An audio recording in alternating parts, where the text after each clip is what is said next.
يا أيها المزمل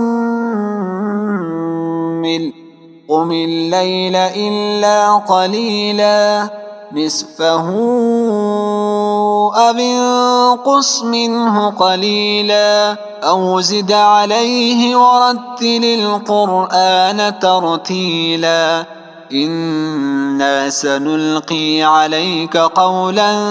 ثقيلا إن ناشئة الليل هي أشد وطئا وأقوم قيلا إن لك في النهار سبحا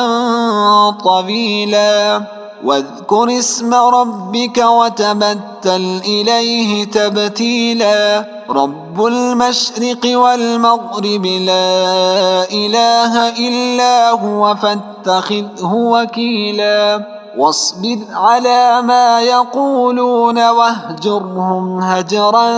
جميلا وذرني والمكذبين أولي النعمة ومهلهم قليلا إن لدينا أنكالا وجحيما وطعاما ذا غصة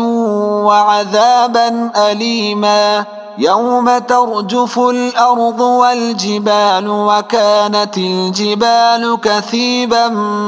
مهيلا إنا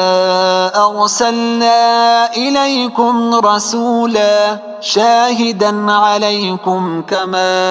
أرسلنا إلى فرعون رسولا فعصى فرعون الرسول فأخذناه أخذا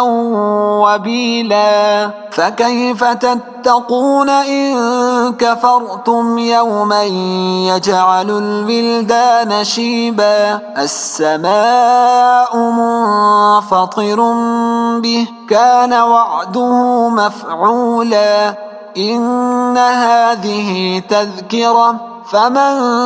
شاء اتخذ إلى ربه سبيلا إن ربك يعلم أنك تقوم أدنى من ثلثي الليل ونصفه وثلثه وطائفة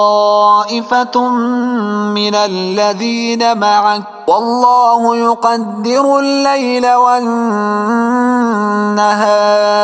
علم أن لن تحصوه فتاب عليكم فاقرؤوا ما تيسر من القرآن علم أن سيكون منكم مرضى وآخرون يضربون في الأرض يبتغون من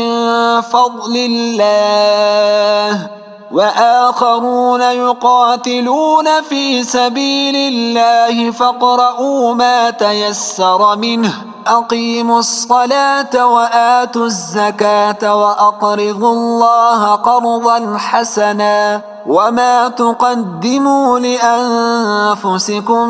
من خير تجدوه عند